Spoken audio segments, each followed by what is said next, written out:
বর্তমান সময়ে বাংলাদেশের গ্রাহক ও বিনিয়োগকারীদের মধ্যে একটি সাধারণ প্রশ্ন হচ্ছে, কোন ব্যাংকে টাকা রাখা সবচেয়ে বেশি নিরাপদ?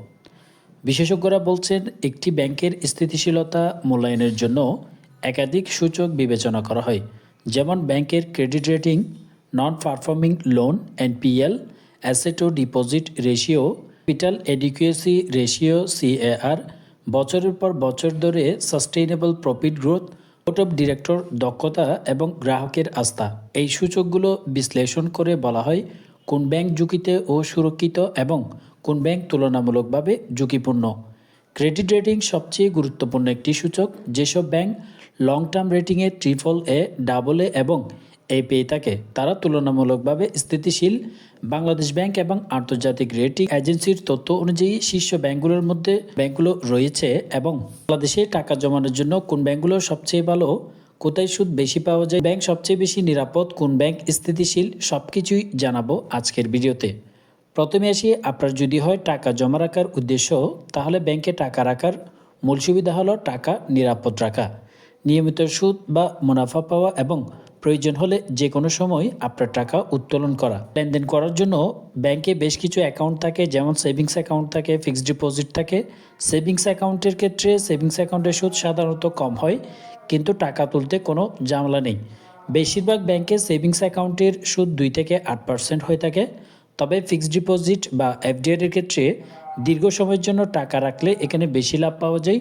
অনেক ব্যাংকে 1 বছর বা 2 বছরের এফডিআর রেট 9 থেকে 13% পর্যন্ত লাভ পাওয়া যায়। যত বেশি হবে লাভ তত বেশি পাওয়া যায়।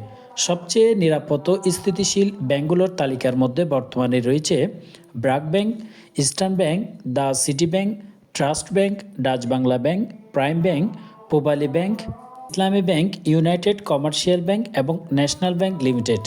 এই 10টি ব্যাংক বর্তমানে ভালো এবং নিরাপদ বিবেচনা করা হচ্ছে। এই ব্যাংকগুলোর মধ্যে আবার যে ব্যাংকগুলো সাধারণত সবচেয়ে বেশি বা ভালো সুদ দেয় তা হচ্ছে ব্র্যাক ব্যাংকের এফডিআর রেটে এবং ইস্টার্ন ব্যাংক অর্থাৎ ইবিএল সুপার সেভারে। এছাড়াও শহর গ্রাম ভিত্তিক ব্যাংকগুলোর মধ্যে ইসলামী ব্যাংকের মুনাফা বেশি, ইউসিবি ফিক্সড ডিপোজিটে একটু লাভ বেশি এবং ইসলামী ব্যাংকের ডিপিএস ও লং টার্ম ডিপোজিট করলে একটু লাভ বেশি পাওয়া যাচ্ছে বর্তমানে। ব্যাংক নির্বাচন করার আগে আপনাকে কোন বিষয়গুলো দেখতে হবে? ব্যাংকের মান কেমন, অর্থাৎ স্টেবিলিটি, গ্রাহক সেবা কীরকম, সুদ বা মুনাফার হার কেমন, লুকানো চার্জ আছে কিনা, অনলাইন ব্যাংকিং চালু আছে কিনা, এই বিষয়গুলো বিবেচনা করেই আপনি একটি ব্যাংক নির্বাচন করবেন। বেশি সুদ দেখলে হবে না, নিরাপদ ব্যাংক পছন্দ হওয়া উচিত।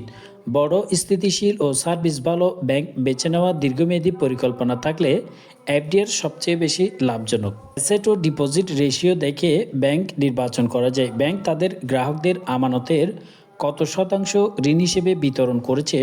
সুস্থ ব্যাংকিংয়ের জন্য এটি সাধারণত 75 থেকে 90% হওয়া উচিত। ইসলামী ব্যাংক 91.90% রেশিওর শীর্ষে রয়েছে। অন্যদিকে এনপিএল বা খেলাপি ঋণের হার যত কম, ব্যাংক তত ঝুঁকিমুক্ত। পূবালী ব্যাংকের এনপিএল মাত্র 2.86%, যা তুলনামূলকভাবে সবচেয়ে কম। সূচক বিবেচনা করেই আপনি একটি ভালো ব্যাংক নির্বাচন করতে পারবেন। তবে এখানে যে ব্যাংকগুলো উল্লেখ করা হয়েছে এর বাইরে বাকি ব্যাংকগুলো যে বর্তমানে সবচেয়ে বেশি খারাপ এমনটাও নয়। আপনারা ভালো ব্যাংক নির্বাচন করার আগে অবশ্যই যে সূচকগুলোর কথা বলা হয়েছে সূচকগুলো বিবেচনায় নিয়ে আপনি একটি ভালো ব্যাংক বাছাই করবেন। কিংবা আপনি কোন ব্যাংকে ফিক্সড ডিপোজিট করতে চান বা আপনি কোন ব্যাংকে লেনদেন করেন, ব্যাংকটির নাম কমেন্ট বক্সে জানালে বিস্তারিত তথ্য আপনাদেরকে জানানো হবে।